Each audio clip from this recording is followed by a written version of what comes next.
Hi friends, welcome back to my channel. నేను మీ దాత్రి. ఇక్కడ చూపిస్తున్న ఈ చెట్టు ఎన్టీఆర్ గార్డెన్లో అనమాట. కొంచెం లోపలికి వెళ్తే జైంట్ వీల్కి దగ్గరలో కొంచెం ఉంటుందన్నమాట. ఇది ఫస్ట్ నేను ఏదో చెట్టు అనుకున్నాను, కాకపోతే బాగా అబ్జర్వ్ చేస్తే తెలిసింది. ఇక్కడ చూడండి, పువ్వు కనిపిస్తుంది, సంపంగి పువ్వు అని నేను అనుకుంటున్నాను. మీరేమంటారో కామెంట్ చేయండి. ఈ పువ్వులు సాధారణంగా ఎల్లో కలర్లో, గ్రీన్ కలర్లో కూడా ఉంటాయంట. ఇవి ఎక్కువగా పెట్టుకోవడానికి యూస్ చేస్తారు, పూజకి వాడరు అనుకుంటా, అందుకని ఎక్కడ కనిపించవు కూడా. కాకపోతే నాకు చాలా బాగా అనిపించింది. కింద ఉంటే మన చేతులు ఆగవు కదా యాక్చువల్గా. అలాంటి వాసన వచ్చేటువంటి, స్మెల్ వచ్చేటువంటి పూలు చూస్తే ఎవరికైనా మనసు ఆగదు కదా.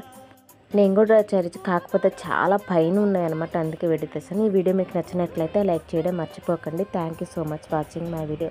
Please do